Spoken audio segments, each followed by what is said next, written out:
Se você é homem, provavelmente você é o tipo de cara que pensa assim: eu daria a minha vida pela minha família, eu daria minha vida pela minha esposa, eu daria minha vida pelos meus filhos. E mesmo que você não tenha uma esposa ou um filho, eu aposto que você diria isso. Mas deixa eu te contar uma coisa, cara. Você não deveria falar esse tipo de coisa. Você não deveria pensar assim. Mas calma aí, cara, que eu não sou nenhum revoltadinho anti-família, anticristão, anti tudo isso, e quero te convencer de que você é a pessoa mais importante da tua vida. Com esse papo coach também não é nada disso que você está pensando. Existe um pensamento por trás disso, existe uma atitude por trás disso, e eu vou te explicar nesse vídeo, cara. Antes de tudo, eu sou Tyron Adame, seja bem-vindo, cara, mais uma conversa comigo aqui. Eu já vou pedir para você que, se assim como eu, você também foi forjado na batalha da vida, comenta e forja aqui para mim saber. Olha, eu vou te dizer uma coisa. Logo que meu filho nasceu, cara, eu não sei se você sabe, mas eu sou pai e meu filho tem 9 meses. E logo que meu filho nasceu, cara, eu tentei fazer um vídeo aqui tentando descrever qual que era a sensação de ter me tornado pai, de ter pegado meu nenê pela primeira vez, visto a cena do parto. Cara, e eu falhei miseravelmente. Eu não encontrei palavras para descrever a sensação, o sentimento que é ser pai.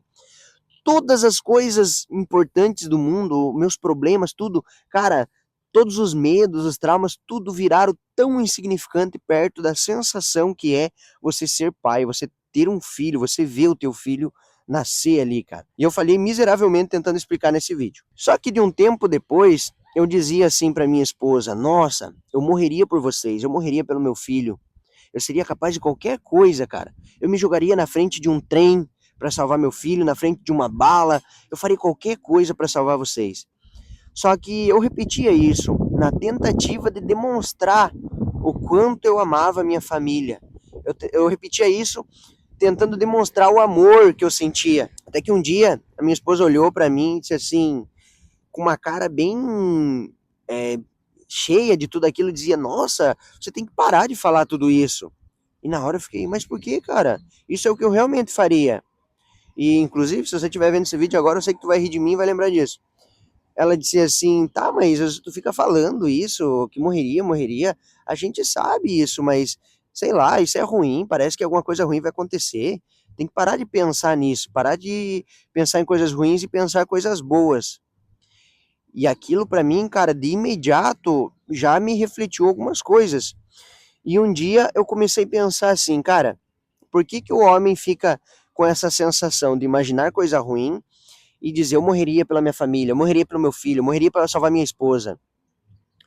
É porque o homem, além dele ter esse instinto de heroísmo, de salvar, querer salvar todo mundo, salvar as pessoas, proteger quem ele ama, tem um ato de covardia por trás disso, cara. Por incrível que pareça, existe um ato de covardia por trás disso. E qual que é esse ato de covardia? É você saber que quando você dá a vida para salvar tua esposa ou teu filho, cara, tudo fica fácil, cara. Você morreu e salvou eles. Você cumpriu o teu papel, digamos assim. Só que quando você morrer para salvar eles, você não tem mais essa responsabilidade de mantê-los vivos, de mantê-los salvos, de mantê-los felizes e realizados. Porque você morreu. É um pensamento de que eu morreria para salvar meu filho, morreria para salvar minha esposa. Tá, mas beleza, morreu, acabou. Não tem mais essa responsabilidade. Mesmo que você queira, você já não tem mais. E eu comecei a pensar, cara, então o que seria o contrário disso? O que seria tipo um ato de bravura de verdade ao invés de um ato de covardia? E eu comecei a chegar à conclusão de que o ato de bravura não é você dizer que morreria para salvar a sua família, mas que tal viver para salvar a tua família, você viver pelo teu filho, viver pela tua esposa. E eu comecei a pensar, cara, aí é mais difícil, porque morrer por eles é fácil, agora viver por eles, o que seria você viver pela tua esposa, cara? O que seria viver pelo teu filho, viver pela tua família, pelos que dependem de você? E eu comecei a analisar, cara. Quando me tornei pai, quando eu me tornei marido, eu deixei de fazer algumas coisas. Quando eu me tornei pai, eu deixei de fazer outras. Por exemplo, quando eu me tornei marido, eu deixei de valorizar mais as amizades, eu deixei de dar rolês, eu deixei de sair, valorizar coisas que uma pessoa solteira valorizava. E quando eu me tornei pai, aí isso foi mais rigoroso ainda, porque eu comecei a diminuir o tanto de álcool que eu consumia, eu comecei a não dirigir parar de beber enquanto dirigir. Em hipótese alguma, eu bebo álcool quando tenho que dirigir. Eu comecei a beber mais água, me cuidar, porque eu sei que o meu corpo é importante. Eu não quero ficar doente para que um dia eles tenham que esteja dependendo deles, da minha esposa, dos meus filhos. Eles precisarão de mim, dos meus cuidados. Então, viver pelas outras pessoas, pela tua esposa, pelo teu filho, é algo muito mais difícil de fazer, cara. É você se cuidar, é você, por exemplo, eu não vou me alcoolizar, eu não vou me drogar, porque eu sei que isso vai atrapalhar o meu físico, vai atrapalhar a minha mente.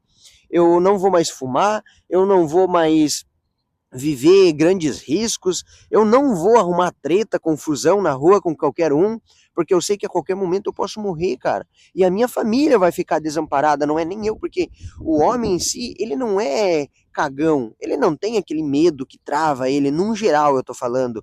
O homem, se for preciso enfrentar outros homens, enfrentar um leão, ele vai enfrentar, cara. É nosso instinto fazer isso.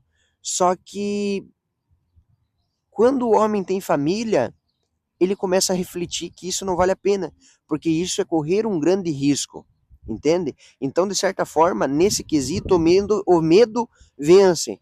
Mas não é o medo sobre o que pode acontecer com ele, mas o medo dele não poder prover uma segurança, proteger os que dependem dele se ele não estiver mais aqui para contar a história.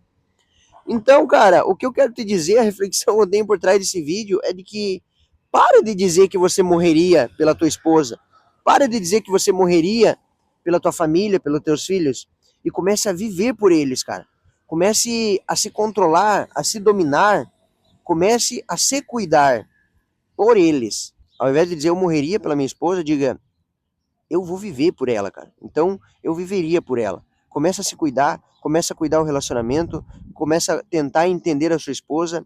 Eu sei que muitas das vezes é difícil, existem brigas, existem desavença, discordância, às vezes um tá mais chateado, um tá com a energia, sei lá, espiritual mais baixa, não tá num dia tão legal, só que tenta refletir, passar um tempo sozinho, tirar um tempo sozinho para você refletir, meditar, e depois se recomponha, cara, volta ao normal, não deixe isso te dominar, porque quando você decide viver pela outra pessoa, eu estou usando o exemplo da esposa ou do filho, né? Que é mais comum.